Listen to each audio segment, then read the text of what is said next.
Bienvenidas y bienvenidos. Buenos días a todos y a todas. Hoy es jueves 2 de septiembre e iniciamos nuestra segunda clase, nuestra segunda semana, nuestra segunda sesión de nuestro curso de Introducción a la Microeconomía. Vamos a empezar la clase con un muy breve repaso de la clase pasada, un poquito para regresar a algunos conceptos, ¿ok? Antes de continuar con teoría del consumidor, es decir, de la sesión que tenemos programada para el día de hoy. A ver, la semana pasada iniciamos con teoría del consumidor y mencionamos que hay 3 elementos que debemos tener presente a la hora de analizar esta teoría. Entonces, primer elemento, las preferencias, ¿cierto? La semana pasada hemos visto un poco las preferencias, las cestas del consumidor, la curva de indiferencia, cómo estas se ordenan, ¿no? Y también hemos trabajado 3 axiomas importantes que aseguran que estas preferencias sean racionales. Estos 3 axiomas básicos e importantes son, ¿quién se anima a decirme cuáles son? ¿Alguno de ustedes? ¿Alguien se anima a participar? A ver, Patricia, cuéntanos, te escuchamos. ¿Cuáles son esos 3 axiomas? Buenos días. El primero es completitud, el segundo es transitividad y el tercero más es mejor. Súper, muy bien, exacto. Esos son los 3 axiomas que tenemos que tener presente para asegurar que estas preferencias sean racionales, ¿verdad? Y nos van a servir para ordenarlas, etc. Este punto es importante porque la semana pasada les dejé una tarea, ¿recuerdan? En la última diapositiva. Y en esa tarea yo les pregunto por qué no se pueden cruzar las curvas de indiferencia. Entonces, ¿qué es lo que pasa para ese caso en particular? ¿Qué sucede? ¿Por qué no es posible? Les voy a compartir justo la pantalla para que podamos ver este ejemplo. Entonces, a ver, ¿no?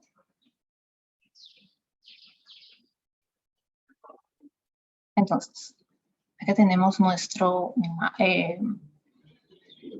un plano cartesiano en el que tenemos 2 bienes, alimento y vestido, y tenemos 2 curvas de indiferencia para un determinado consumidor. Y estas se cortan justo en el punto C. ¿Por qué no pueden cortarse las curvas de indiferencia? ¿Quién se anima a responder esta pregunta? Patricia, veo tu manito, ¿sí?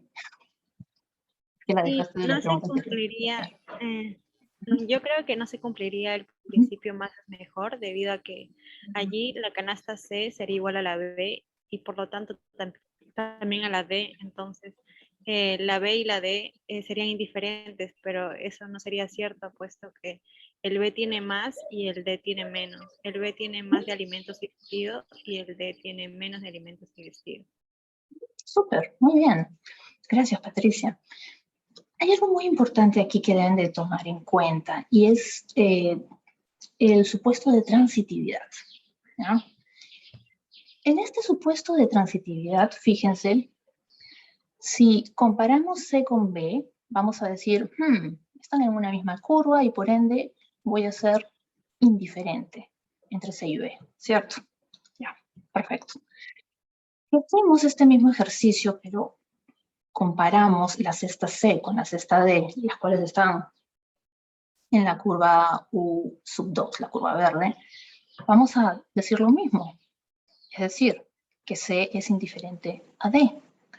Si sucede así, por transitividad, podríamos decir que, bueno, la cesta D, entre la cesta D y la cesta B va a haber una situación de indiferencia por parte del consumidor, ¿verdad? Eso es lo que nos diría nuestro principio de transitividad. Sin embargo, cuando vamos a la gráfica, nos vamos a dar cuenta que ello no sucede, porque justo como mencionaba Patricia, la cesta B está por encima de la cesta D. ¿Y qué sucede en dicho caso? Que la cesta B va a ser preferible a la cesta D, porque más es mejor. Y, y se supone que está en una curva que está por encima, ¿cierto? Y eso indicaría un mayor nivel de utilidad para el consumidor. Entonces, es por ello que este principio no se cumple, este axioma no se cumple, y por ende las curvas no se pueden cortar. ¿Ok? Esa era la respuesta a este ejercicio, y espero que varios de ustedes hayan tomado sus minutos a lo largo de estos días para poder resolverlo, para poder pensar en él. ¿Ok? Es importante que hagan estos ejercicios como entrenamiento, ¿ok? Para el examen. Y bueno, entrenamiento en general para el curso. Es importante que lo hagan, ¿sí? Ok. Si no hay ninguna pregunta al respecto, creo que podemos iniciar la sesión, la segunda sesión para esta semana. ¿Alguna pregunta?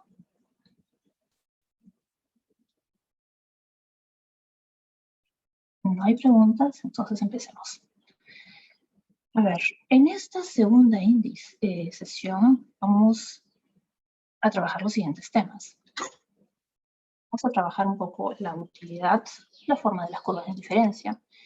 Vamos a revisar un nuevo concepto, y es el concepto de relación marginal de sustitución.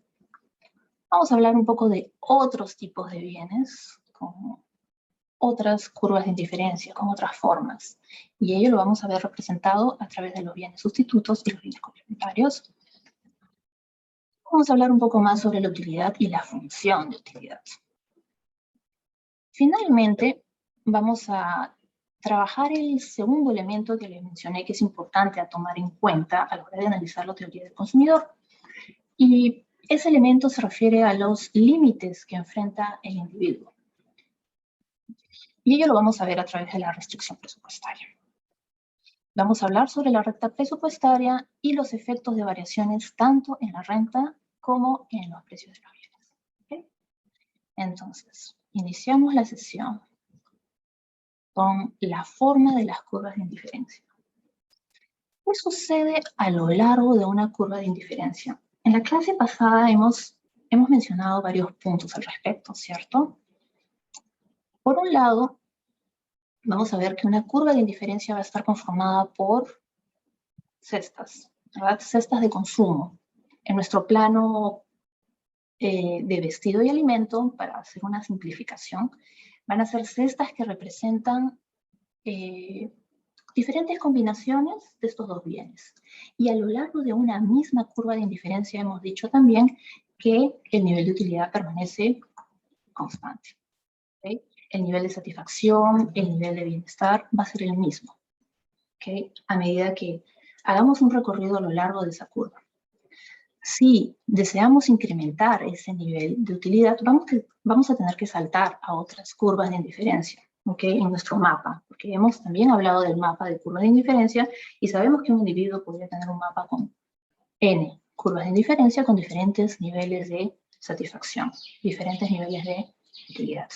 Entonces, algo muy importante que sucede a lo largo de una determinada curva de indiferencia es lo siguiente.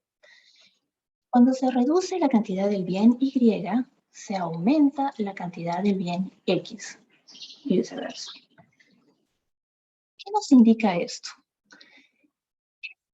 Esta situación nos indica que se va a dar un intercambio o un trade-off entre el bien X y el bien Y a lo largo de la curva de indiferencia. ¿Okay? Entonces, ¿qué implicancias tiene esto? ¿Cuál es la intuición detrás de este intercambio que se da a lo largo de esta curva de indiferencia? Este intercambio nos muestra en qué medida el consumidor está dispuesto a sustituir o intercambiar un bien por otro. ¿Okay? Y en esa sustitución, recuerden, este es un punto muy importante para entender por qué dentro de una misma curva de utilidad las cestas que lo conforman tienen el mismo nivel de satisfacción. ¿Okay? Y se debe a este intercambio que se da entre los bienes a lo largo de la curva. Fíjense.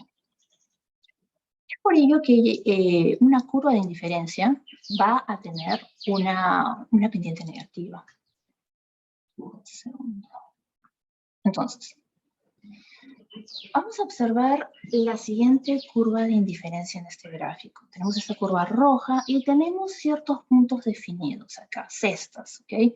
Justo acá a un costado les estoy indicando cuáles son los valores de esas cestas.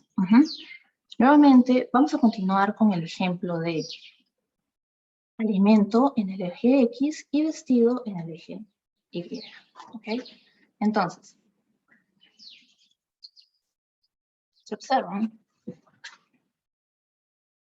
esta C, B, D, E, F. Vamos a ver que en el eje de X, en el caso de alimento, vamos a ir incrementando una unidad a medida que vamos pasando de una cesta a otra. Fíjense, 1, 2, 3, 4, 5, ¿cierto?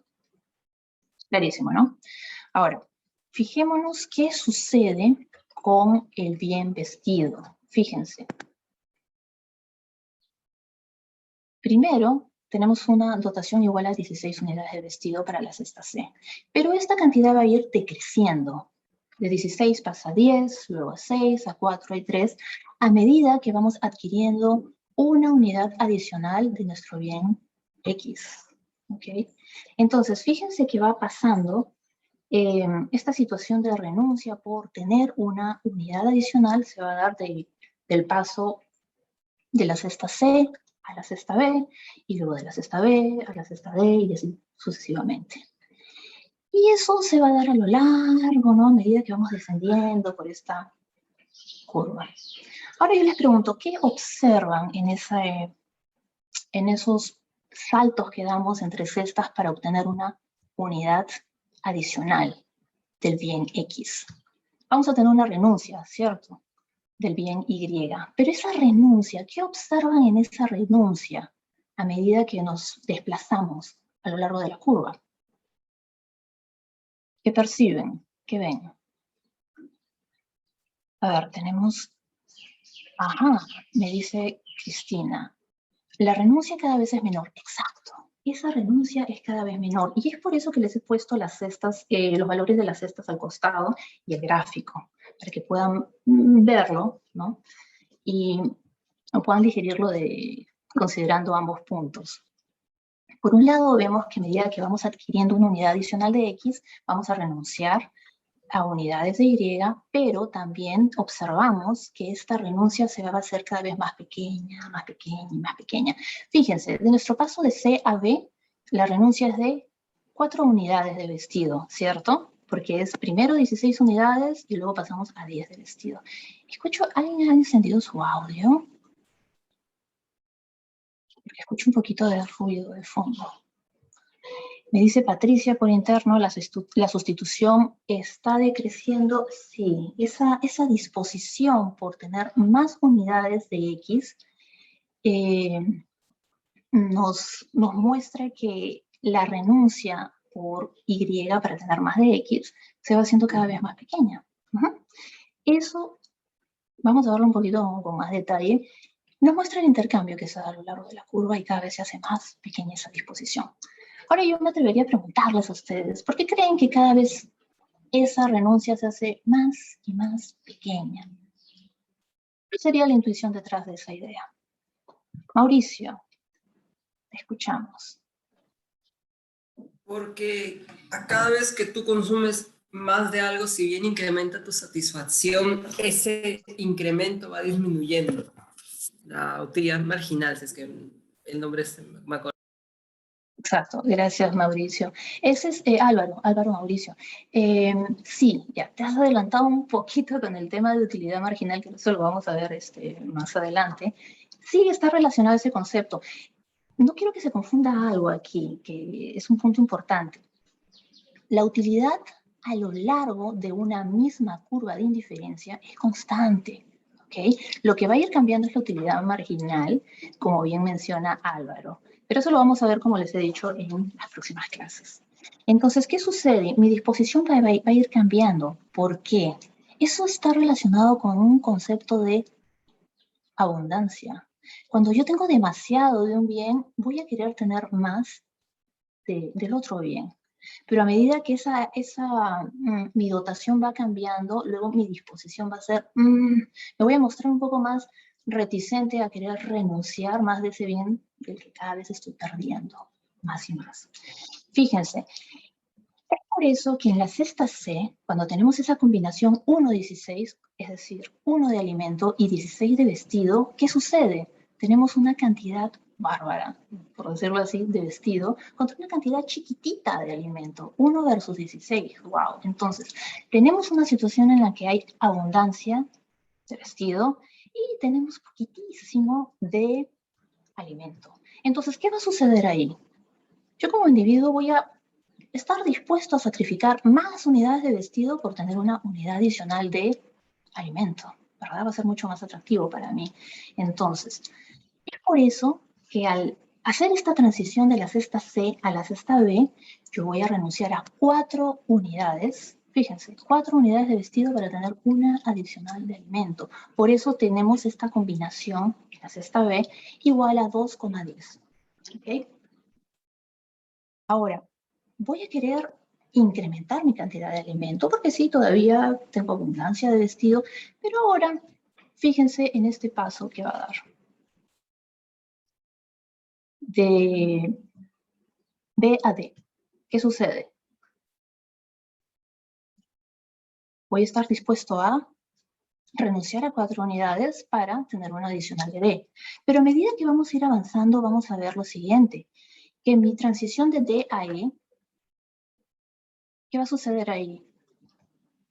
Esa renuncia de vestido para tener una unidad de alimento va a ser menor.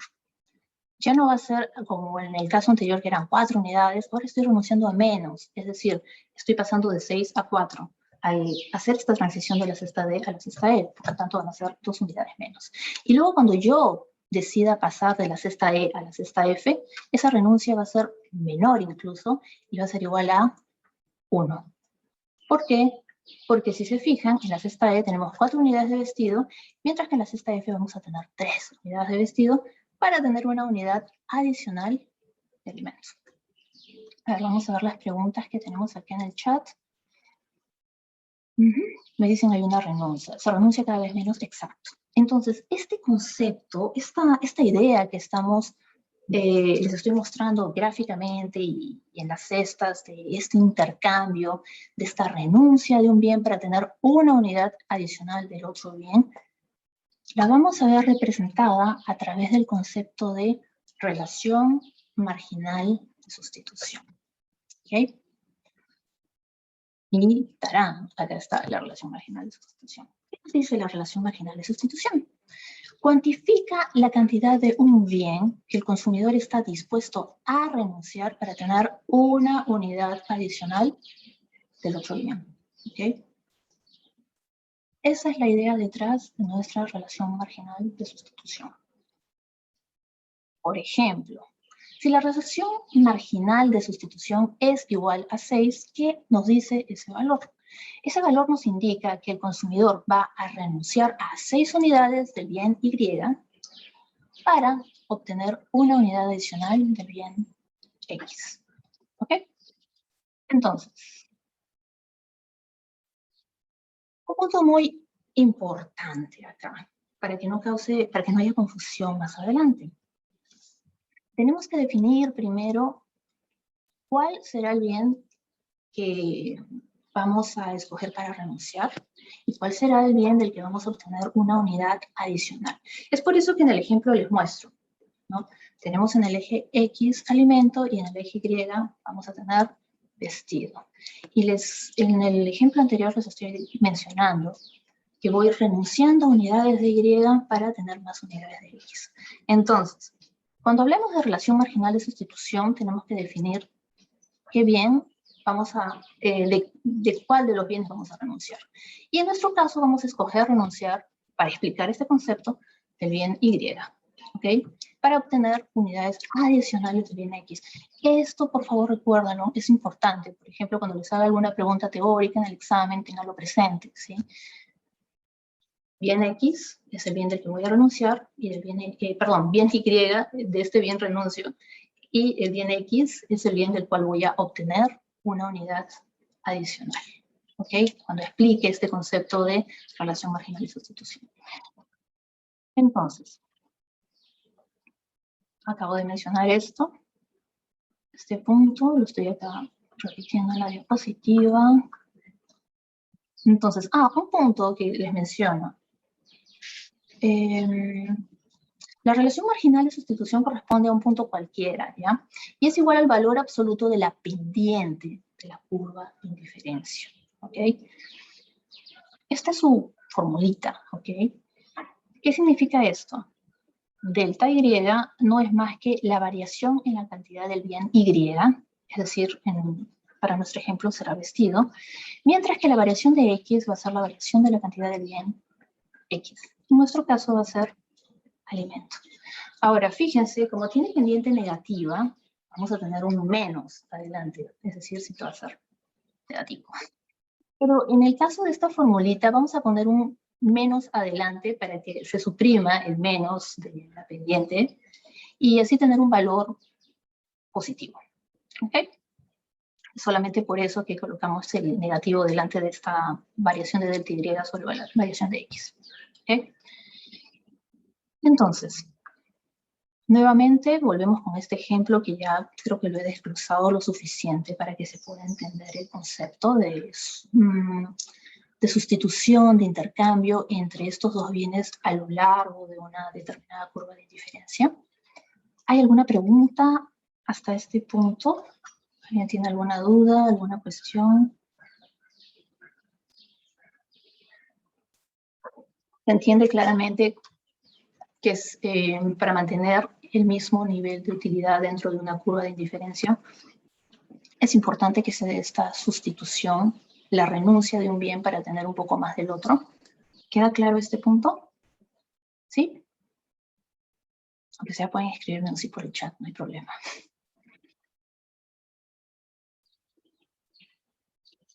Y ya, súper. Ok, entonces vamos a continuar. Me importa que estas cosas, chicos, queden claras, porque son cosas que son súper básicas. Y es súper importante que las entiendan desde un inicio. ¿Ok? Entonces, volvemos con este gráfico.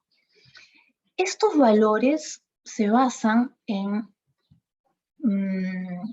los datos que tenemos de las cestas.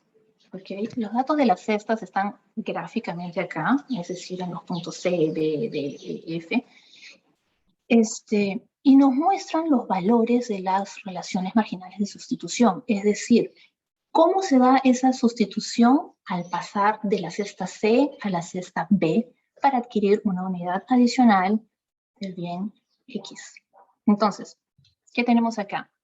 De C a B, es decir, la pendiente del punto B va a ser igual a 6. Luego, en el caso del punto E o la cesta D, va a ser igual a 4. Luego, en el punto E va a ser igual a 2. Y en la cesta F va a ser igual a 1. ¿Okay? Entonces, si se fijan, este valor va decreciendo a medida que nos vamos desplazando a lo largo de la curva de indiferencia. Me preguntan por interno, ¿la relación marginal de sustitución es lo mismo que decir la tasa marginal de sustitución? Lo que pasa es que este concepto de tasa marginal de sustitución se suele relacionar con la tasa marginal de sustitución, la tasa marginal de sustitución técnica, que la vamos a ver cuando veamos las isocuantas en teoría de la firma. ¿Okay? Yo le quiero recalcar, y es algo que he mencionado en la clase pasada, cuando pasemos a trabajar los conceptos que forman parte de la teoría de la firma, vamos a poder hacer una serie de analogías, ¿okay? con teoría del consumidor. Por eso es que es súper útil entender estos conceptos para luego trasladarlos a esta otra teoría y decir, claro, vamos a ver un intercambio. Y en el caso de la firma ya no va a ser un intercambio que vamos a ver entre bienes, sino va a ser entre factores de producción. Entonces es muy valioso que puedan entender estas cosas para luego hacer analogías. En el otro caso ya no vamos a tener curvas de indiferencia, sino vamos a tener isocuantas. Y así sucesivamente vamos a ir encontrando puntos en común. ¿Okay? Entonces, volviendo con nuestra presentación. Fíjense, cuando la relación marginal de sustitución va disminuyendo a lo largo de la curva de diferencia, esta será convexa. Fíjense que tiene esta forma. ¿Ok? Entonces, aquí vamos a hablar o a introducir un cuarto supuesto sobre las preferencias. Y ese cuarto supuesto sobre las preferencias nos habla sobre la relación marginal de sustitución, la cual es decreciente. Y acabamos de describir que esta relación marginal de sustitución va a ir decreciendo a lo largo de la curva de indiferencia, porque esta disposición al intercambio va a ir disminuyendo a medida que vayamos teniendo abundancia del otro bien, ¿verdad? Entonces, nos indica, voy a repetirlo, nos indica que a medida que descendemos a lo largo de la curva, el consumidor estará cada vez menos dispuesto a tener más y más de bien X, ¿ok? Recordemos, bien Y es el bien del cual voy a renunciar y del bien X voy a obtener unidades adicionales, una unidad adicional, ¿ok? Entonces, ¿qué pasa con la forma de la curva de indiferencia? Estamos diciendo que para este caso vamos a tener una curva de indiferencia convexa, ¿ok? Y va a ser, digamos, el caso típico, ya, una relación entre bienes típica. La forma de la curva de indiferencia nos va a dar información sobre la disposición de un consumidor a sustituir un bien por otro, ¿ok? Sin embargo, quiero que tengan presentes que no es esta forma convexa de la curva de indiferencia, no es la única forma de curva que existe. Tenemos otras formas. Y por eso al inicio de la clase les mencioné brevemente que existen otros tipos de bienes. Y esos bienes son los bienes sustitutos y los bienes complementarios. Ahora vamos a ver cómo es que la disposición del consumidor a sustituir cambia en estos casos en particular. Entonces, justo mencioné, tenemos bienes sustitutos perfectos, ¿ya? Y bienes complementarios perfectos, ¿ok? En la realidad, vamos a encontrar muchas situaciones en las que vamos a tener bienes sustitutos bastante imperfectos, ¿ok? Así como bienes complementarios bastante imperfectos, ¿no? Les voy a dar ahora unos ejemplos de estos bienes que son clásicos y los van a ver en libros de texto y en diferentes materiales, ¿no? Que se suelen utilizar bastante para mostrar digamos, dar énfasis en esa parte de perfecto, ¿no? Vamos a ver. Y también me olvidé de mencionar, los males. También es un tipo de bien. ¿Recuerdan que la clase pasada les hablaba de los bienes como algo deseable? Es decir, algo que quiero tener, quiero adquirir, quiero consumir. Ok, también se puede dar una situación en la que no quiero consumir ese bien. Y un ejemplo de ello es el ejemplo de los males. ¿Quién se atrevería a darme un ejemplo de un mal? A ver. ¿Qué podría ser un mal? A ver, tenemos una intervención por chat. Contaminación, sí, es un buen ejemplo, puede ser la contaminación. Algo que no deseo. Enfermedad, un virus, ya. Sí, podría ser. Bueno, ahí ya nos podemos poner un poco más, agregarle mayor complejidad al asunto de los males. A ver, tenemos una intervención. Álvaro, te escuchamos. Podría ser, por ejemplo, un alimento que para nada a mí me gusta, nada. Puede ser que yo no compraría. Claro, imagínate, a ver, por ejemplo, en mi caso, yo no compro manzanas porque me generan alergia. Para mí, comer manzanas es un mal porque me genera malestar. Tu ejemplo va en esa línea, bastante bien. O me puede generar cualquier otro tipo de malestar, no solamente una alergia, ¿no? Me puede generar indigestión, etcétera. Sí, por ejemplo. A ver, tenemos otras intervenciones por acá, un alimento podrido. Sí. Hay una serie de ejemplos. Están muy bien. Y sí, quiero que noten ese contraste entre el bien y el mal. Es decir, el bien, algo que tanto deseo y lo quiero adquirir, y el mal, algo que, la verdad, no me provoca consumir y cuanto menos mejor. ¿Ok? Y dense cuenta que en este punto del mal van a cambiar un poco, va a cambiar el tema de los axiomas. Ya este axioma de más es mejor ya no se cumpliría. Y eso se da solo para los bienes, cosas que deseamos. Muy bien, vamos a continuar. Este tema de los males, he querido conversarlo con ustedes un poquito, darles una breve introducción. No lo voy a desarrollar profundamente porque quiero enfocarme más en el tema de bienes sustitutos y bienes complementarios. ¿Okay? Entonces, bienes sustitutos perfectos. ¿Qué nos dicen los bienes sustitutos perfectos? Son aquellos bienes que ante el aumento del precio del bien A, se producirá un aumento de la cantidad del bien B. Podríamos decir el precio del bien X o el precio del bien Y. ¿Okay? Simplemente he puesto estas etiquetas de A, B para poder definir hacer comparaciones entre dos bienes, ¿no? Entonces, ¿qué nos dice esto? Aumento del precio del bien A hará que se produzca un aumento en la cantidad del bien B. ¿Quién quiere explicarme esto? ¿Por qué pasa esto? ¿Cuál es la intuición detrás? Ejemplo clásico, Coca-Cola y Pepsi. Por ahí alguien me dirá, no hay forma, profesora, no saben igual, ¿cómo van a hacer eso? Sustitutos perfectos. No, coincido, yo creo que son sustitutos imperfectos. Pero bueno, ese es un ejemplo que se usa mucho en la literatura. A ver, tenemos 2 participaciones, por favor las invito, no veo quiénes son. Los invito a participar, los escuchamos. O sea, lo que sucede es Domina. que trabajan por la ley de oferta y demanda. O sea, si el precio sube, la cantidad que van a consumir bajan, y como hay otro bien que satisface las necesidades del consumidor, entonces por eso va a aumentar la cantidad del bien.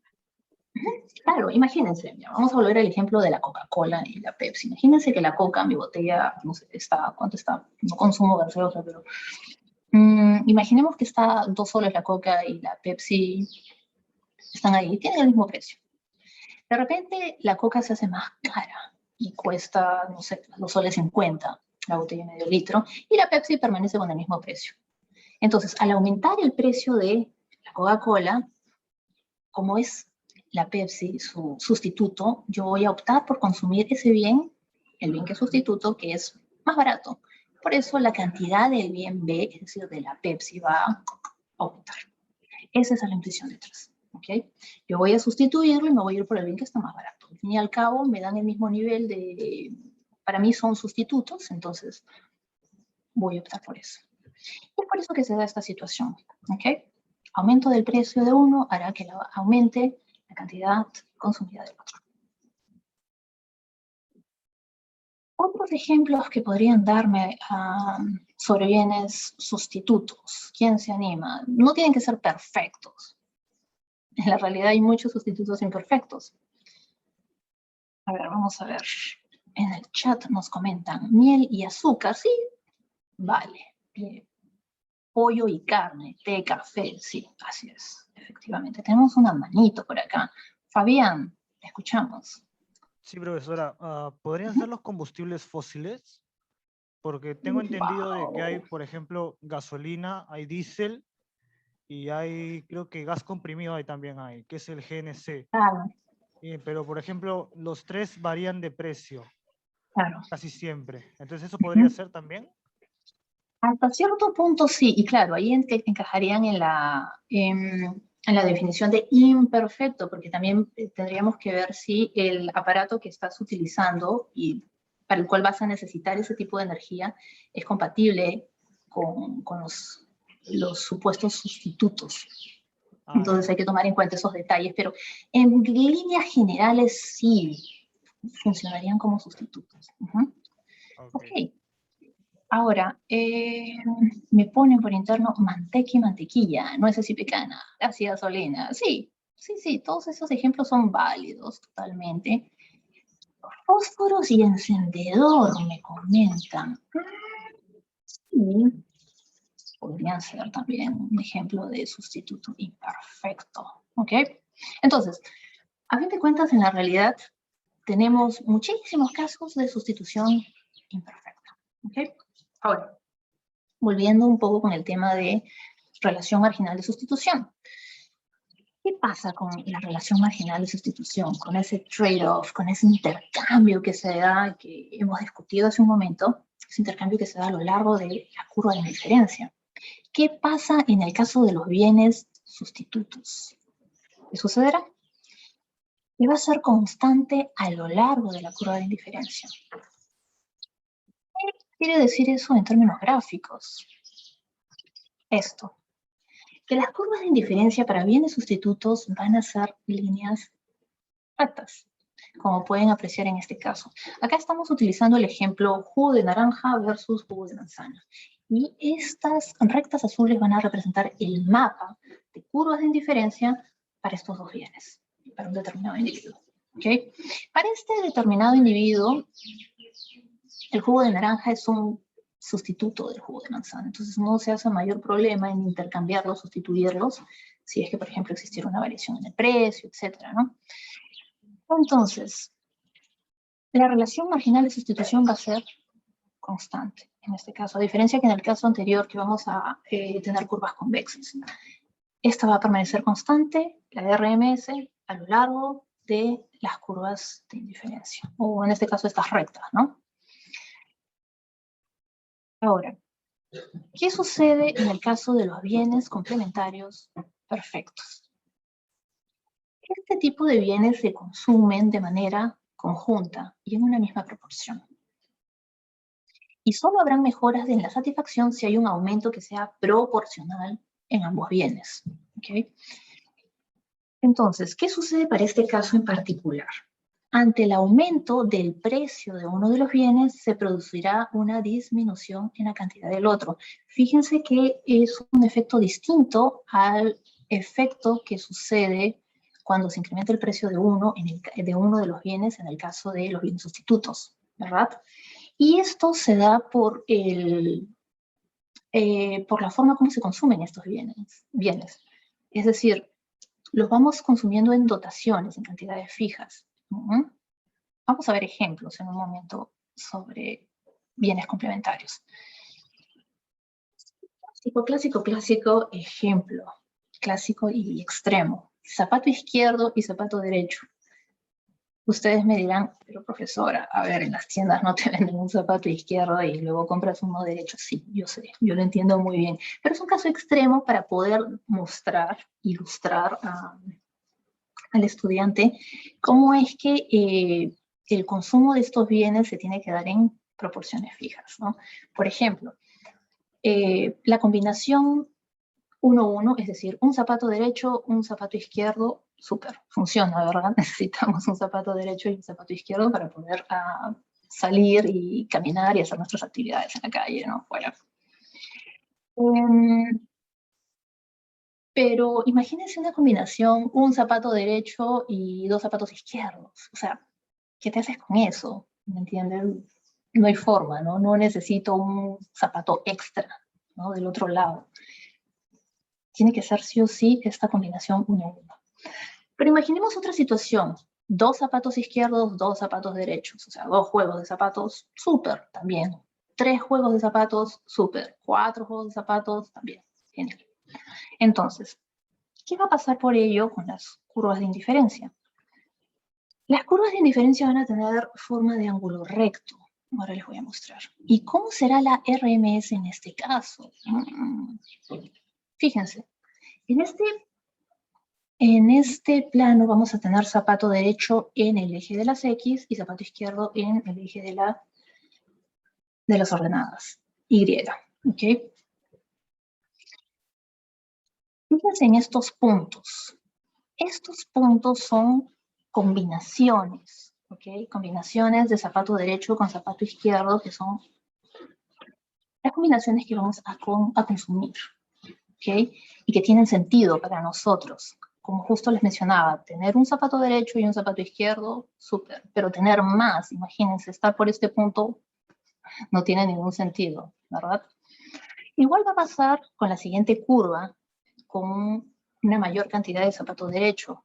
Justo se da esta combinación de dos zapatos derechos y dos zapatos izquierdos. Entonces, los puntos centrales, ¿ya? En este plano, para poder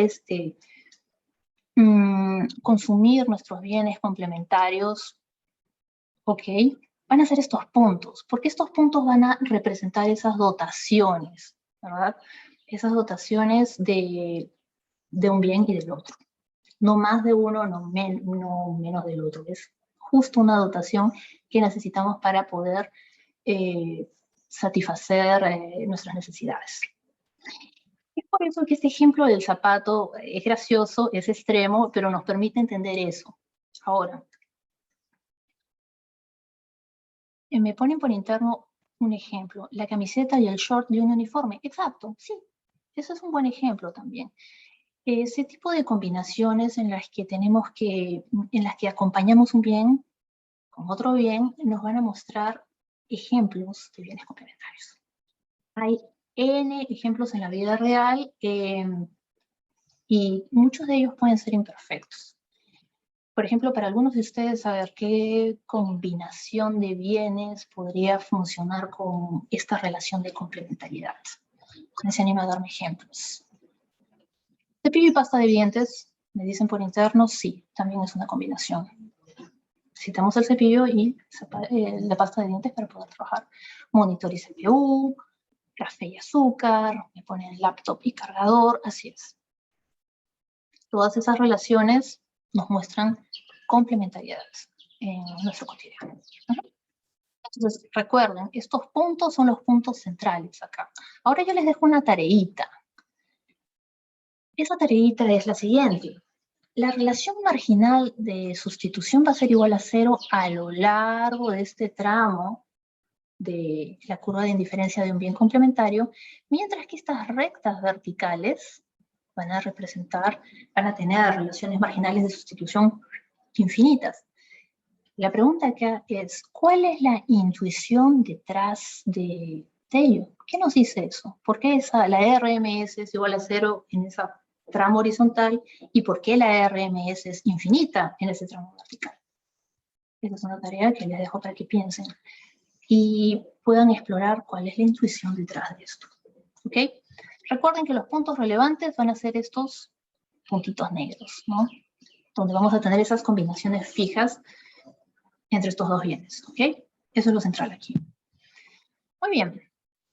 Ahora, males. Yo empiezo a hablar un poquito sobre los males y hemos visto que son bienes que son no deseables, ¿verdad? Es decir, que se va a preferir menos a una cantidad mayor. Y acá, repito un poquito, volviendo con lo que mencioné anteriormente, a diferencia de los bienes deseables, en los que se cumple esta condición de más es mejor, acá ya no. Es un caso especial. Ejemplo, contaminación. Otro ejemplo podría ser trabajo. Si es que a alguien le pesa muchísimo realizar una actividad que no le gusta, no es su vocación, va a ser muy difícil levantarse cada mañana y hacer eso, ¿no? Te va a pesar bastante y no te va a dar un gran nivel de satisfacción. Al contrario, cuanto menos lo realices, mejor, ¿verdad? Entonces, en esos casos podría considerarse ello como un mal, ¿no? Ahora, ¿cuál sería la representación gráfica de un bien, eje Y, y un mal en el eje X? Esa es otra tareita que también les dejo para que piensen. Ya no van a ser estas curvas convexas que hemos discutido en el inicio de la clase. Ahora las curvas van a tener otra forma, representando las preferencias del consumidor para este caso particular. Entonces, quiero que exploren este segundo ejercicio y vean cómo va cambiando la forma de la curva de indiferencia. Ok, acá justo también nos pregunto, ¿cómo será la RMS? ¿Por qué? Ok, ahora, vamos a hacer lo siguiente. Vamos a hacer son las 8:49. Voy a hacer una pausa de 10 minutos y retomemos retomemos a las 9 en punto, ¿sí? Y continuamos con lo que viene de la clase, ¿ok? Entonces, voy a dejar de compartir y nos vemos en 10 minutos.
Ok, vamos regresando a la clase.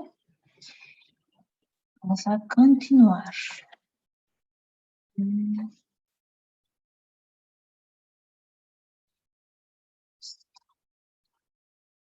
A ver. Pregunta. Hasta este punto, hay una cuestión. A ver, tenemos una consulta por parte de Romina. Romina, te escuchamos. Sí, sabe que en el caso del ejemplo que dio para la RMS, la parte Y, el eje Y era a lo que uno tenía que renunciar y la X del que voy a tener más unidad, ¿cierto? O sea, esa es la primera pregunta, era si se aplicaba para el ejemplo o en sí en general. Para los otros ejemplos es que son situaciones distintas. Esto es importante para cuando analizamos, digamos, bienes, una cesta de bienes que ambos son deseables y nos agradan y queremos consumirlos, ¿no? Y por eso la forma convexa. En los otros casos vamos a tener otro tipo de situaciones. Por ejemplo, en el caso de los bienes sustitutos, ya no vamos a tener esa RMS decreciente, sino que vamos a tener una RMS que va a ser constante y va a estar representada por esas rectas, ¿verdad? Entonces ahí no va a haber mayor situación porque el intercambio que se va a dar entre estos dos bienes, imagínate Coca-Cola y Pepsi, va a ser el mismo, ¿ok? Es decir, si la pendiente es igual a 5, pues entonces esa sustitución se va a mantener a lo largo de la curva.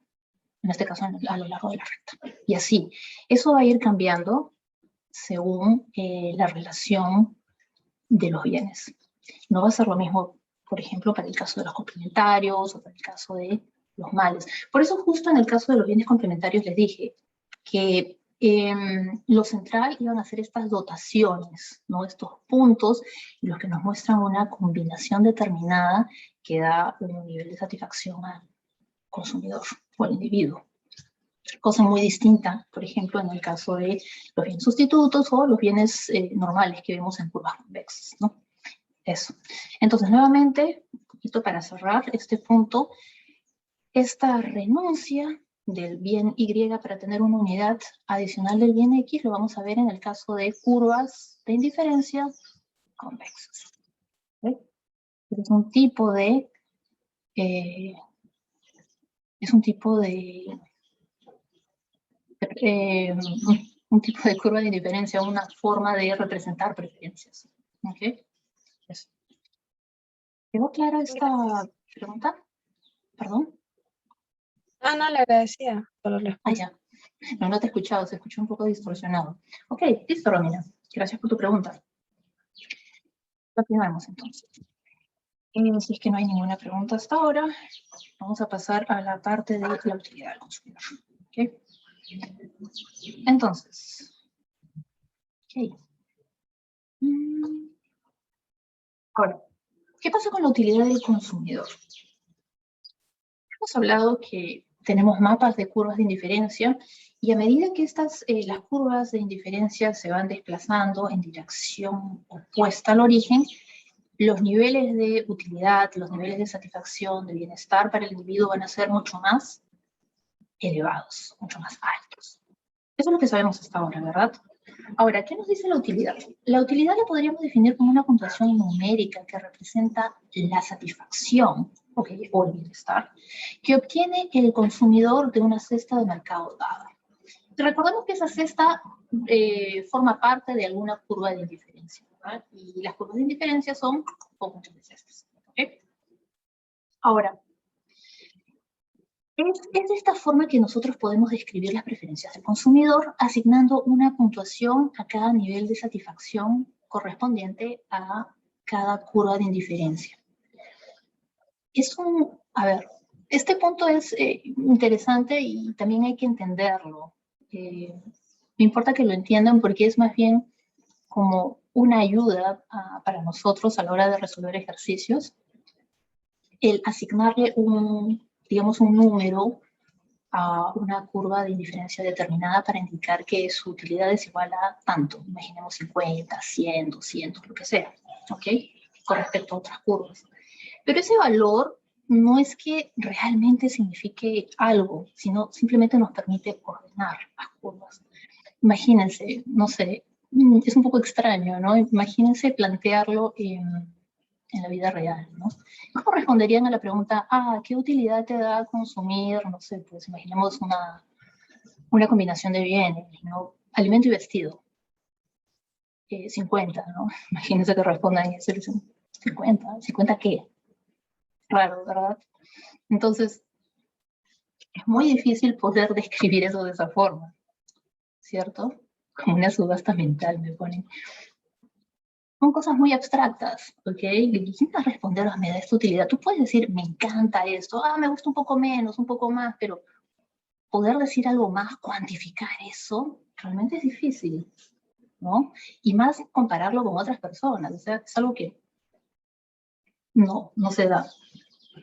Entonces, lo que quiero que entiendan es que estos valores que se le asignan a las diferentes curvas de indiferencia representan niveles de utilidad, pero esos niveles de utilidad nos permiten ordenar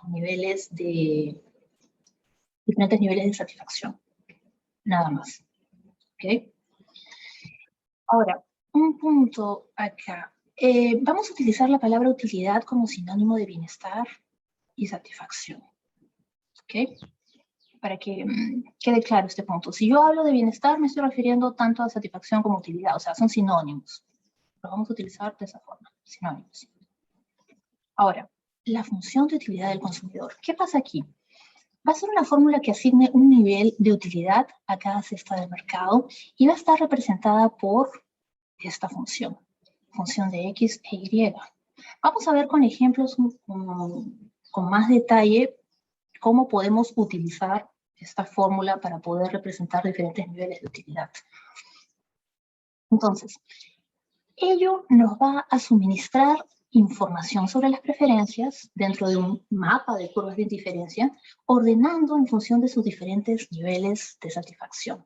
Por ejemplo, podemos tener una curva que nos indique un nivel 50, otra que nos indique 100, 200, 300, etc. Y hemos dicho que esos valores no es que sean realmente representen algo, sino simplemente nos indican que hay niveles de satisfacción que son superiores a otros, ¿ok? O inferiores a otros, básicamente. Entonces, vamos a empezar con un ejemplo aquí. Vamos a definir una función de utilidad, para poder entender esto, que va a estar conformada por dos bienes. Vamos a seguir con nuestra simplificación de dos bienes. Vamos a continuar con el bien alimento, es decir, el X, y el bien vestido, representando el eje de las ordenadas, ¿ok? O el eje Y. Vamos a tener la siguiente función, que va a estar representada por X por Y, multiplicado, ¿ok? Por Y. Y vamos a considerar dos cestas, ¿ok? En nuestro plano imaginemos que estamos graficando la cesta B, que está representada por esta combinación de 10 unidades de alimento y 2.5 unidades de vestido, ¿ok? Se situará en alguna parte de nuestro plano cartesiano. Y la cesta C, de la misma forma, va a tener una dotación igual a 5,5. Y también lo vamos a ubicar mentalmente en nuestro plano.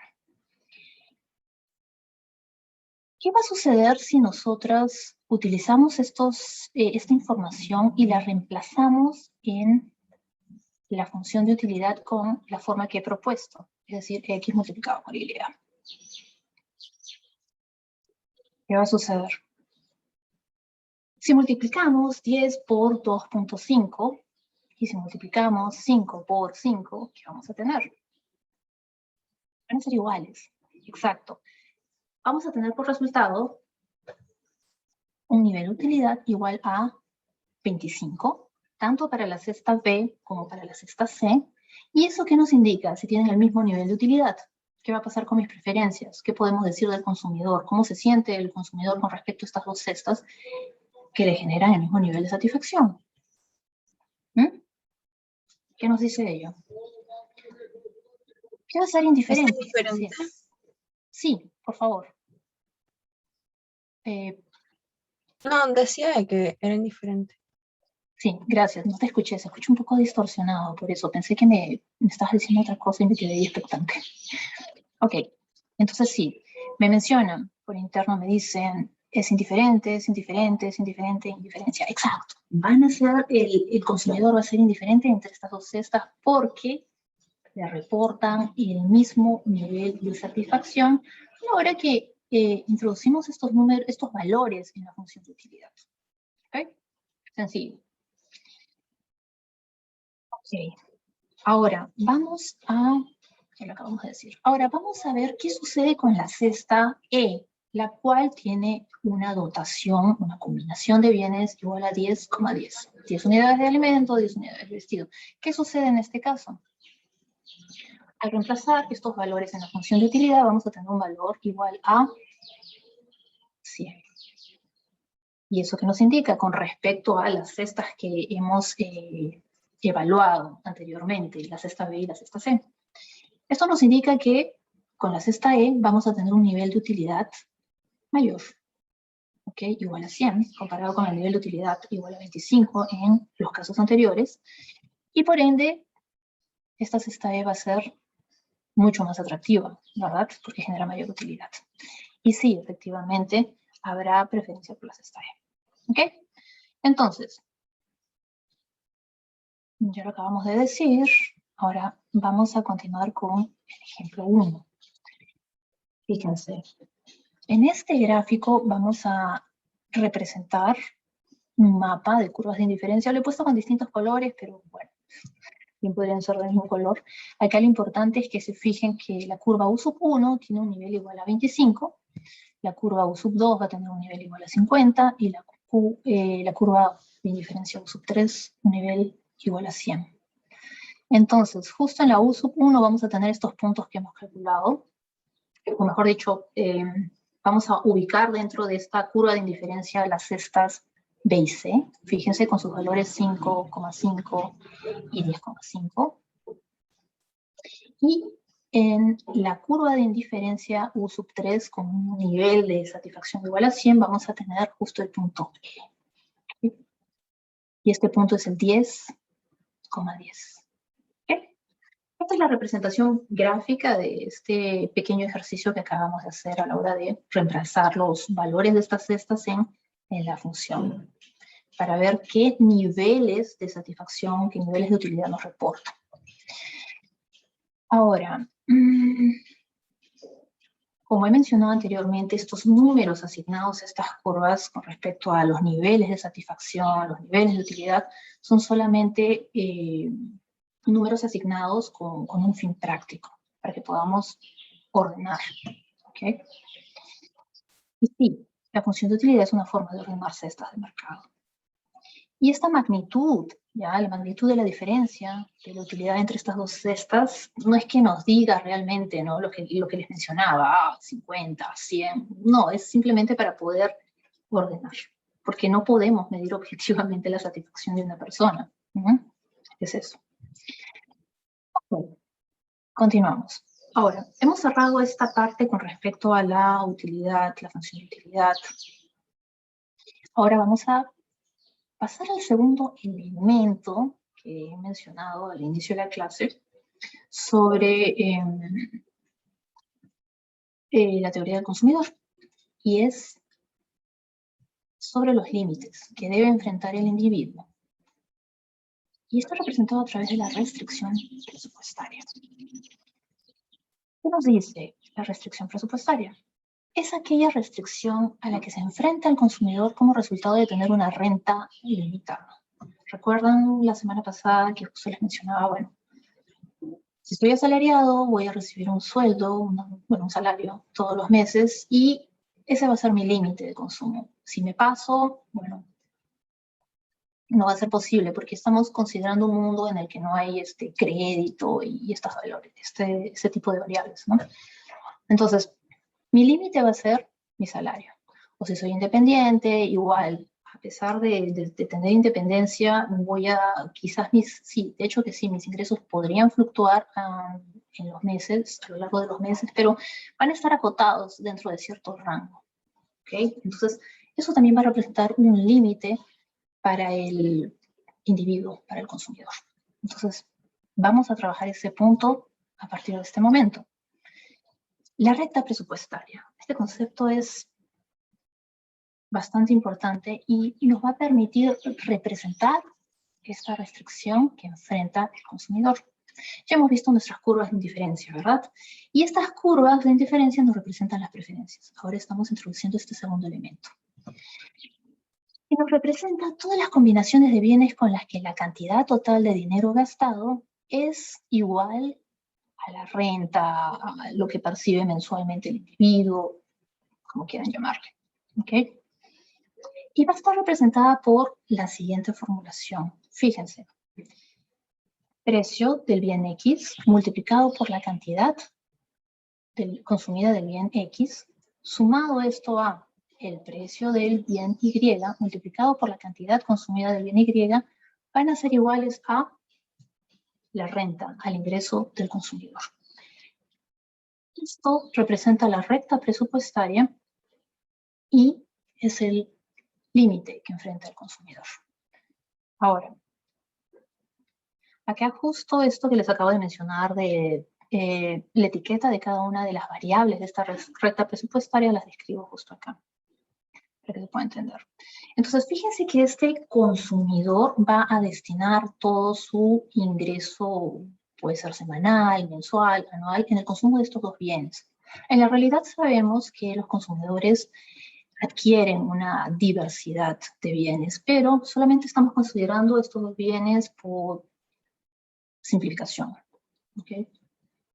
Entonces, en este mundo solamente vamos a tener estos dos bienes y este consumidor va a destinar todo su ingreso, su renta, al consumo de estos bienes. ¿Okay? Por eso tenemos estos componentes en la recta presupuestaria. Vamos a analizar esto con un poquito más de detalle a través de este segundo ejemplo. Nuevamente vamos a continuar con nuestro ejemplo de alimento X, Y, alimento X, vestido Y. Okay. Entonces, vamos a asumir los siguientes valores para precio y para ingreso. Para precio vamos a tener que el precio del bien X va a estar representado por 1. Vamos a decir que puede ser un sol, un dólar, cualquier unidad monetaria. ¿Okay? Y en el caso del precio del bien Y, o el precio del vestido, vamos a decir que es igual a 2. Y vamos a tener un ingreso igual a 80. ¿Okay? Entonces, si reemplazamos estos valores en esta fórmula, vamos a tener lo siguiente.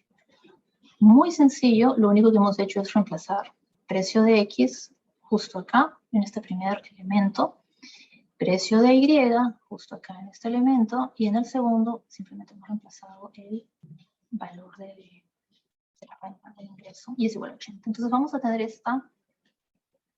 esta fórmula.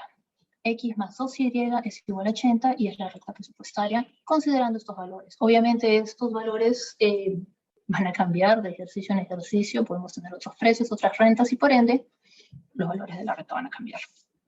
Entonces, esto va a representar nuestra recta presupuestaria, la cual vamos a representar en el mismo plano en el que hemos representado nuestras curvas de indiferencia. ¿Qué significa eso? Vamos a ver. Eso lo vamos a ver un poquito más adelante, porque justo les estoy presentando esta cesta. Ahora, fíjense que en esta recta presupuestaria, cuyo renta es igual a 80, ¿ya? Estamos considerando un ingreso, una renta igual a 80, podemos tener diferentes combinaciones de cestas, ¿ya? De alimento y vestido, que nos den al final esta cantidad, es decir, cuyo consumo sea equivalente a 80. Y esto es muy sencillo de verificar, lo único que hacen es ver, por ejemplo, en esta tabla, tenemos estas combinaciones de alimento y vestido, por ejemplo, la cesta C igual a 0,40, la cesta B igual a 20,30, D 40,20 y así sucesivamente. Y al reemplazar estos valores en esta fórmula, vamos a tener que dan 80. No hay más ciencia ahí, súper sencillo.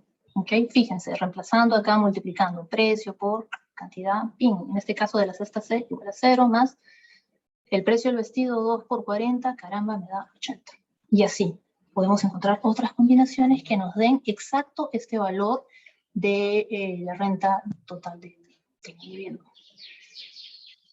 Entonces, gráficamente, ¿cómo podemos ver esto? Fíjense, tenemos esta recta que estamos presentando en el plano alimento y vestido. No hay mayor misterio al respecto, simplemente reemplazan valores y van a poder tener esta gráfica acá. Y justo tiene acá en el eje de vestido 40 y en el eje de alimentos 80. Y fíjense acá, la pendiente. La pendiente de esta recta va a estar representada por, luego vamos a ver por qué, la relación de precios de los bienes. Va a ser negativa, como pueden ver. Y ya está. Nuestra recta presupuestaria. Ahora, les quiero mostrar algo que es importante acá, para que vean cómo, cuáles son las variables que afectan esta recta. Fíjense, si nosotros despejamos Y, ¿ok? Con respecto a X, vamos a tener la siguiente representación, que no es más que una recta, ¿cierto? Y es igual a un componente, ¿ok? El intercepto, menos X multiplicado por la pendiente. Esto lo tienen que haber visto en sus clases de mate, ¿verdad? Entonces, esto es importante que lo tengan presente, esta forma, esta transformación que hacemos de la recta presupuestaria, porque así vamos a ver cómo esta curva, esta recta, se va a comportar a medida que ciertas variables se modifiquen.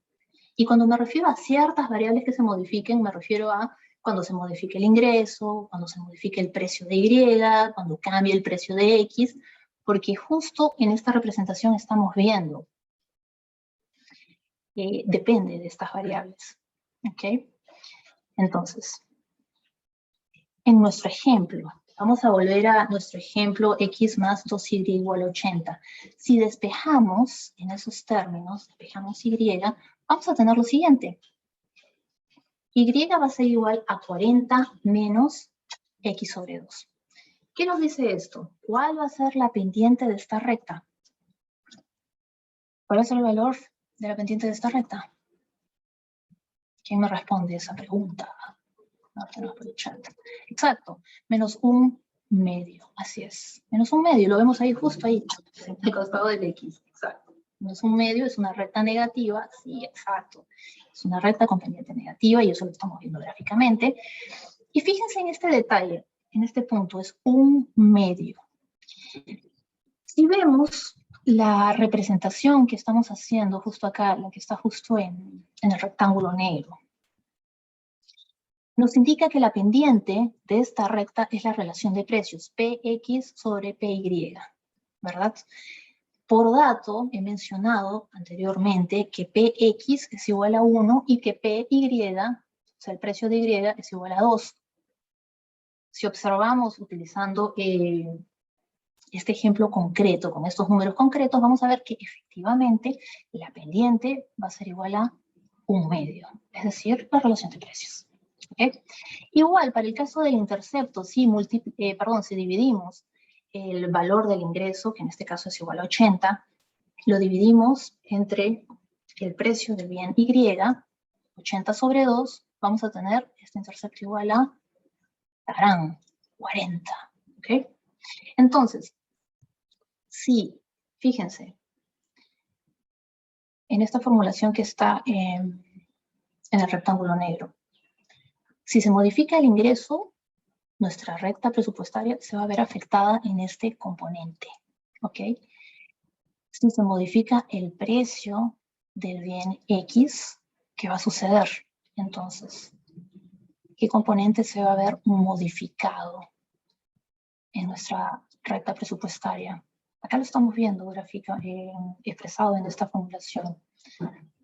¿Quién se atreve a responder mi pregunta? Ya está claro, exacto. La pendiente se va a ver afectada cuando cambie, cuando aumente o disminuya el precio del bien X. Mientras que el intercepto va a permanecer tranquilo, inamovible. ¿Por qué? Porque no está siendo afectado por el precio del bien X. Pero si cambia el ingreso, nuestro intercepto va a cambiar.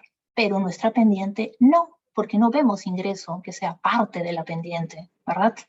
Esto es importante que lo tengan en cuenta, esta formulita de acá, o digamos esta representación de la recta presupuestaria, porque así van a poder entender mejor cómo es que se comporta la recta cuando hay cambios en la renta y cuando hay cambios en los niveles de precio de los bienes.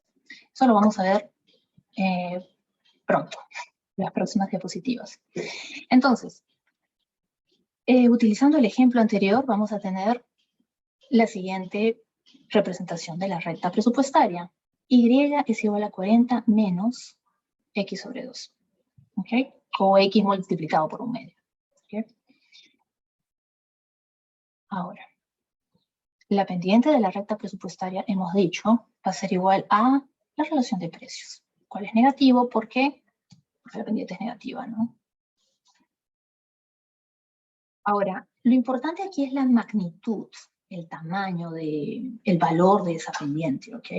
Y nos va a indicar la relación a la cual puede sustituirse estos dos bienes que participan, ¿no?, en este intercambio, manteniendo el mismo nivel de renta.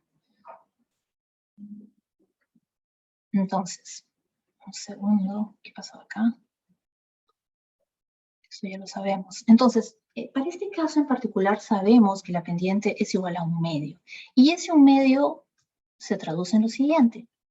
Nos indica que el consumidor renunciará a un medio de unidad del bien Y, es decir, del bien vestido, para poder obtener una unidad adicional del bien X, alimento. Y eso va a ser constante a lo largo de la recta. ¿Por qué? Porque es una recta. Eso es lo que nos indica esta pendiente de la recta presupuestaria. Entonces volvemos nuevamente al ejemplo. Podemos ver esta recta, indicando su forma, ¿no?, la gráfica en el plano. Y vamos a continuar con este punto que es importante. Y ya se los he anticipado en las diapositivas anteriores. ¿De qué variables dependerá la recta presupuestaria? Dependerá de, a ver, me dicen por interno, 3 variables, la pendiente, precio y renta. A ver, no es que la pendiente en sí, o sea, la pendiente es un elemento de la recta. Lo que importa es saber qué es lo que conforma esa pendiente. Y esa pendiente está conformada por 2 elementos. Estos elementos son el precio del bien X y el precio del bien Y. ¿Ok? Entonces, si va a haber un cambio, un aumento o una disminución en el precio X, la pendiente se va a ver afectada. Y eso lo sabemos volvemos a esta fórmula de acá para que se vea claro, obvio, ¿ya? Acá. Si el precio del bien X cambia, la pendiente de esta recta se va a ver modificada. Si el ingreso cambia, el intercepto de esta pendiente se va a ver modificado. ¿Okay? Vamos a volver acá. Vamos a avanzar un poquito. Entonces, nuevamente, ¿de qué variables dependerá la recta presupuestaria? De 3 elementos. El precio de ambos bienes y de la renta o del ingreso del consumidor, del individuo. ¿Ok? ¿Queda clara esta parte? ¿Hasta acá hay alguna pregunta, alguna duda, alguna cuestión? He decidido coger esta fórmula y simplemente despejarla para que puedan ver estos elementos, ¿no? Cómo es la pendiente de la recta, cómo es el intercepto, qué pasaría si cambia el precio de alguno de los bienes y qué parte exactamente, qué elemento de esa recta se modificaría. ¿Ok? Por eso es que hago una reformulación de la recta presupuestaria, para que se pueda entender eso. Esto es importante para poder entender los efectos de las variaciones de la renta en esta recta presupuestaria, de las variaciones del precio de un bien, de uno de los bienes en la recta presupuestaria. ¿Qué quiere decir esto? Fíjense. ¿Qué va a suceder con la recta presupuestaria cuando la renta o el ingreso del individuo varíe? ¿Qué creen que va a suceder después de esta explicación que les he dado? Vamos a volver a esta recta, a esta formulación que hemos hecho al despejar Y para ver los componentes de la recta. ¿Qué me pueden decir al respecto? Si la renta varía, ¿cómo nuestra recta presupuestaria se va a ver afectada? Me dicen, ¿se desplaza? Sí, efectivamente se va a desplazar cuando varíe. ¿Qué más? Se va a desplazar. ¿De qué forma creen que se va a desplazar? ¿Habrá un cambio en la pendiente de la recta presupuestaria? ¿Qué opinan? ¿Habrán giros? ¿Creen? No van a haber giros porque la pendiente no se va a ver afectada. Lo que van a ver son simplemente desplazamientos paralelos, ¿ok? Y eso lo podemos ver a través de este elemento, en el que en el intercepto vemos que la renta es un elemento que está presente y cuando cambie se va a modificar el intercepto. Pero como la renta no está presente en la pendiente, nuestra pendiente va a permanecer idéntica. ¿Okay? Entonces, vamos a ver qué sucede, por ejemplo, cuando la renta aumenta. Imaginemos, nosotros partimos de una situación en la que la renta es igual a 80. ¿Okay? Vamos a pasar a una situación en la que la renta es igual a 160, es decir, el doble. ¿Qué va a pasar? La recta se va a desplazar hacia afuera. Para ver.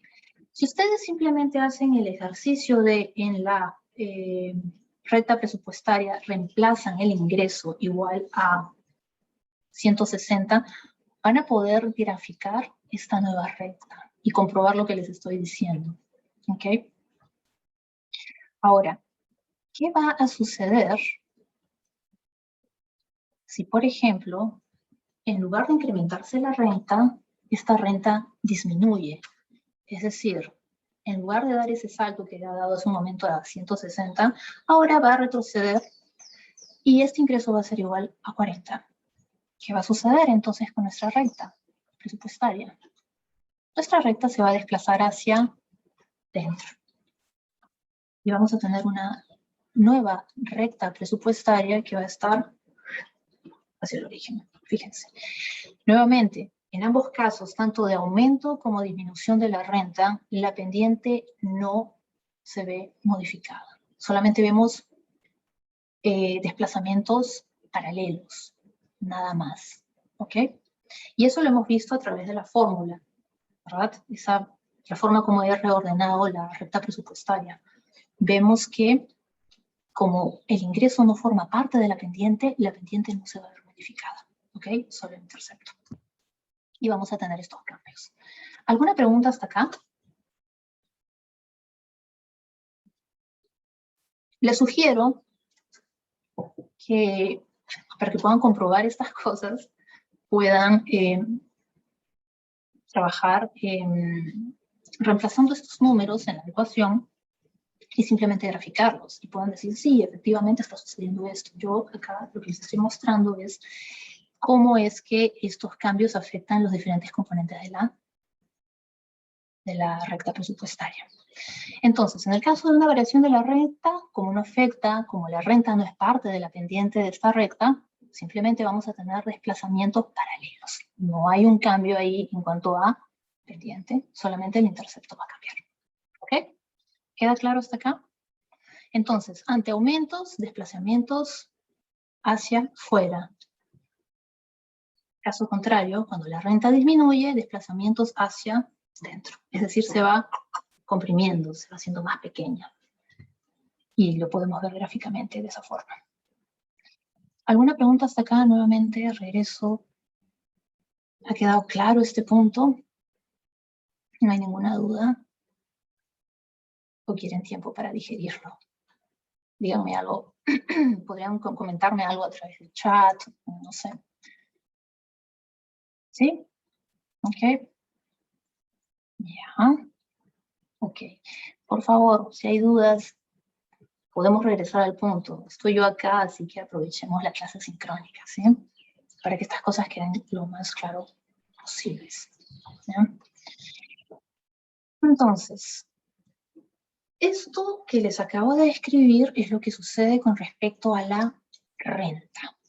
¿Okay? Ya hemos dicho que nuestra restricción presupuestaria depende de dos a tres elementos, ¿no?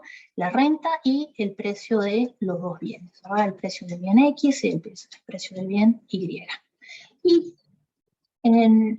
hace un momento hemos analizado qué es lo que sucede cuando varía la renta, cuando esta renta aumenta y cuando esta renta disminuye.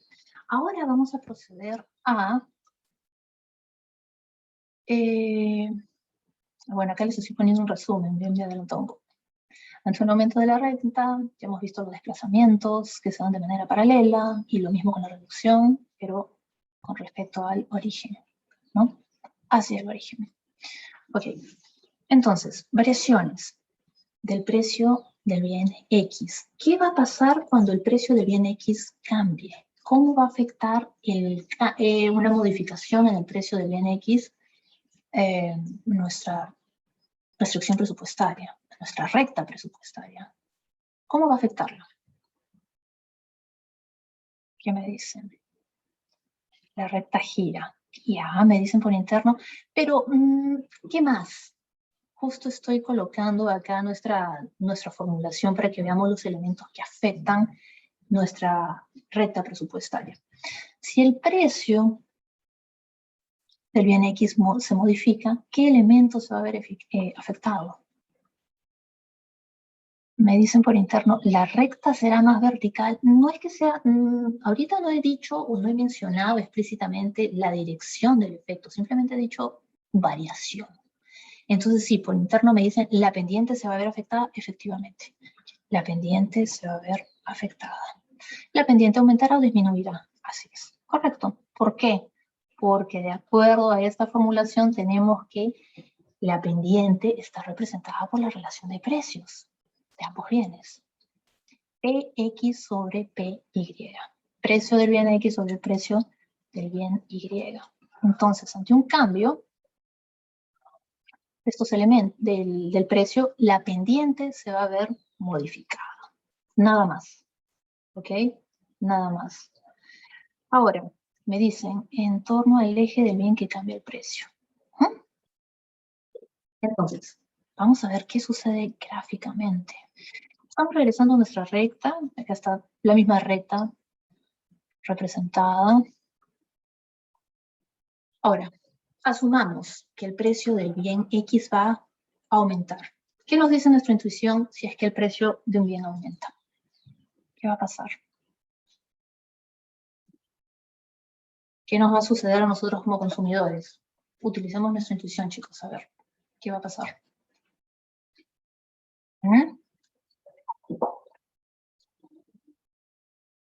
Se consume menos, va a afectar nuestra capacidad adquisitiva. Podría ser que consumamos una cantidad menor, podría ser, ¿sí? Sí, es algo que podría suceder, así es. Entonces, vamos a asumir que del precio inicial del bien X, que es igual a 1, vamos a pasar a un precio del bien X igual a 2, ¿ok? Entonces, ¿qué va a suceder esto? Ello va a modificar nuestra recta presupuestaria, va a modificar la pendiente y vamos a tener la siguiente situación. Nuestra pendiente va a girar hacia dentro, se va a volver mucho más empinada, producto de este cambio en el precio.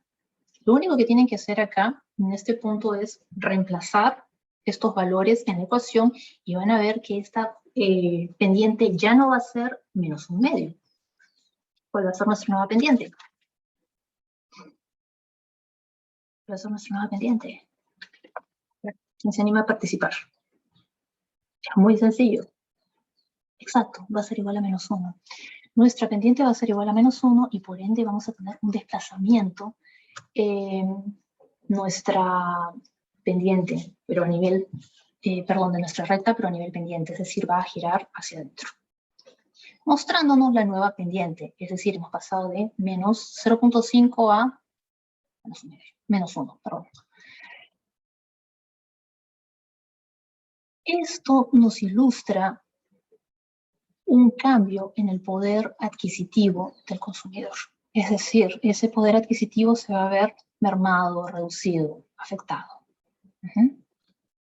Ahora, ¿qué sucedería si es que en lugar de asumir un aumento en el precio de X, vamos a experimentar una reducción en este precio?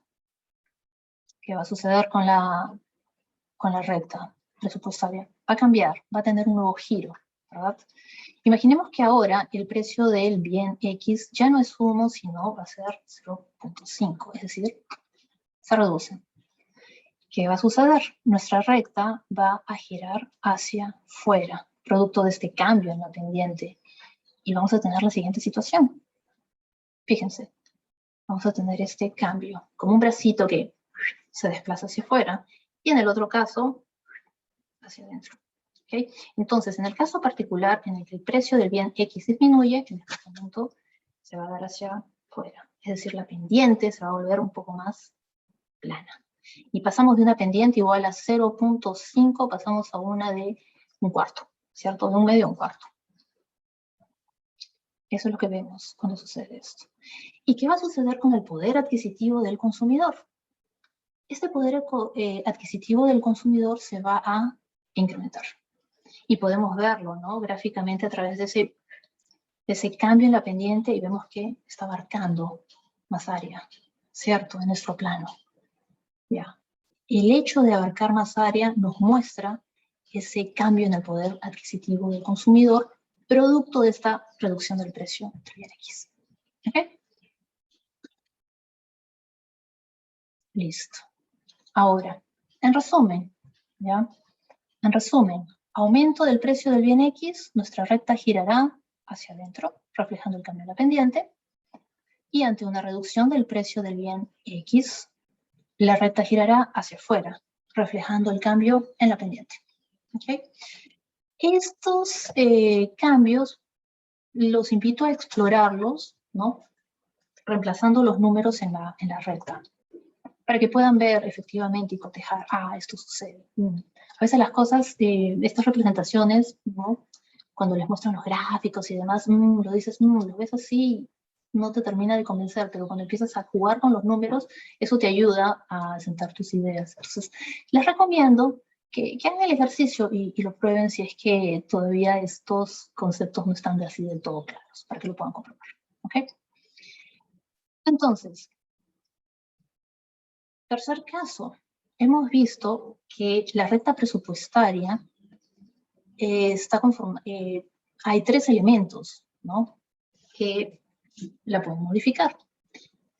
El ingreso, el precio del bien X y el precio del bien Y. ¿Qué pasaba con el precio del bien Y? ¿Recuerdan qué partes, qué elementos de nuestra recta presupuestaria modificaban? ¿Se acuerdan? No tengo ahorita la curva, la representación, tendría que regresar, pero ¿recuerdan dónde estaba presente la variable PY? En la pendiente. En la pendiente, pero también en el intercepto. Fíjense. ¿Recuerdan que el intercepto estaba representado por ingreso sobre precio del bien Y? Bueno, va a haber un cambio ahí.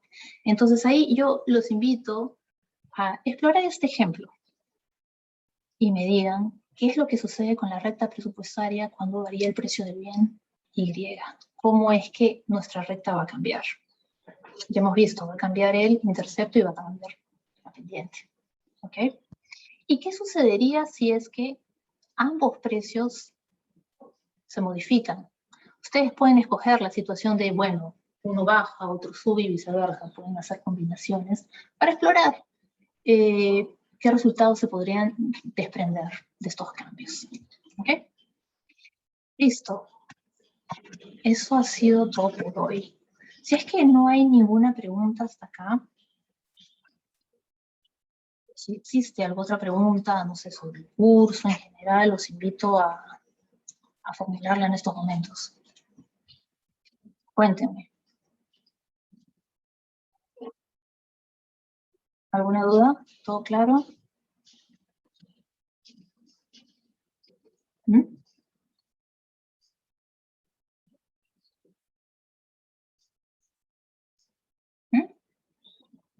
¿Todo bien? Me preguntan, ¿es decisivo que un bien se encuentra en el eje Y y no en el eje X? A ver, vamos a entender esto de acá. Tenemos una pregunta de parte, creo que es de Patricia, no los nombres completos acá. Sí, claro, la posición en la que se ubique el bien va a marcar una diferencia, claro que sí, ¿no? Sí, cambia, va a cambiar. Lo dices con respecto a la pregunta que estoy dejando de ejercicio. ¿Qué pasaría si el precio del bien Y cambia? Te invito a realizar el ejercicio cambiando números con respecto al valor inicial del precio Y, que creo que en este caso es igual a 2. Auméntalo, disminúyelo y vas a ver cómo es que el gráfico cambia. Por supuesto que va a cambiar. Y eso también lo ves en la representación. Cómo es que el intercepto cambia y cómo es que la pendiente se va a ver modificada ante cambios, ¿okay? del precio Y. ¿Qué era el intercepto? Me pregunta. Cuando hablo de intercepto me refiero a este valor, chicos. A ver, un segundo. Voy a compartir la pantalla para que este punto quede claro, ¿ya? Fíjense, a ver. Sí, ya. Pueden ver mi pantalla, ¿cierto? Ok. Sí. Super. Fíjate. ¿Ves este valor igual a 40? Este valor igual a 40 es igual al ingreso sobre el precio Y. ¿Ok? A eso me refiero. O sea, es la ordenada en el origen en este caso. Entonces, si mi ingreso se modifica, esa representación va a cambiar. Por ende, mi intercepto también va a cambiar. Fíjense en este gráfico, si nos posamos justo en la parte de abajo, en la parte del eje de las X, este valor 80, que es un valor que representa el máximo consumo para el individuo en caso solamente consumiera alimento, y el otro caso, este valor 40 es el máximo consumo que tendría de vestido si solamente consumiera vestido. ¿Ya? Fíjense que es igual a ingreso sobre PX. Entonces, si es que mi ingreso va a modificarse, imagínense, pasaba de 80 a 160, cualquier otro número, por eso es que vamos a ver esos desplazamientos paralelos, porque van a ir cambiando estos valores, porque el ingreso ha cambiado y se van a dar de manera simultánea. El valor del ingreso está ahí también presente. ¿Okay? Entonces, volviendo con la pregunta de su compañera, me refiero a este elemento, a ingreso sobre precio Y, que no es más que la ordenada en el origen, en este caso de vestido. ¿Ok? Luego me preguntan, ¿de qué dependería para que posicionemos a un bien en el eje Y? No depende de nada, es un tema de decisión. Imagínense, a mí se me ocurre colocar en lugar de poner alimento en el eje X, se me ocurre ponerlo en el eje Y y vestido lo paso al otro lado. Es un tema de elección nada más. Lo importante es acá definir qué va en cada lado. Una vez que tengan clarísimo qué va en cada lado, empiezan a hacer su análisis y ya está. Pero bien podría ir cualquier bien de su elección, no hay ningún problema. ¿Okay? Eso básicamente creo que he podido responder tu pregunta, Patricia. ¿Sí? ¿Ha quedado clara esta parte? Sí, perfecto. Eso, es arbitrario, la verdad. Pero es importante definirlo para poder decir, estoy hablando de esto. Recuerden que cuando estoy hablando de relación marginal de sustitución, les digo, chicos, es importante definir de qué bien voy a renunciar y de qué bien voy a recibir una unidad adicional. Es importante para poder hablar del concepto, describirlo, discutirlo, ¿no? Pero si es que vestido tiene que ir necesariamente acá o alimento acá, no, es tu elección. El que tú quieres puedes ponerlo indiferentemente, pero lo importante es definir cuál va en qué eje, básicamente. ¿Ok? Y sobre eso discutir. Listo. creo que con eso podemos cerrar la sesión del día de hoy. Si es que no hay ninguna otra pregunta. Segundo. Los invito a enviarme sus preguntas a través del correo PUC si es que en estos momentos no tienen ninguna pregunta a la mano. Pueden surgir preguntas a lo largo de los días, así que son bienvenidos, los invito por favor. Y de paso quería comentarles que la próxima semana se inician las prácticas dirigidas, así que atentos, en su caso, el día viernes. Creo que los dos grupos, sí, los dos grupos tienen prácticas los días viernes. Entonces estén preparados para su primera sesión, su primera dirigida, ¿ok? Entonces, sin otro particular, procedo a despedirme de ustedes y hasta la próxima semana, ¿ok? Por favor, una sugerencia, lean la lectura obligatoria, busquen el capítulo correspondiente a este punto en el PINDIC y denle una mirada. Es un libro súper amigable, por favor, los invito a usarlo, leerlo, ¿sí? Y eso les va a ayudar a reforzar los conceptos que vayamos trabajando a lo largo de las sesiones, ¿ok? Súper, entonces nada, sé que es jueves, pero mañana es viernes y llega el fin de semana. Así que les deseo un súper fin de semana, un fin de semana productivo, les deseo lo mejor, un abrazo virtual, cuídense mucho y ya nos vemos la próxima semana, ¿ok? Listo, me despido de ustedes. Buen fin de semana.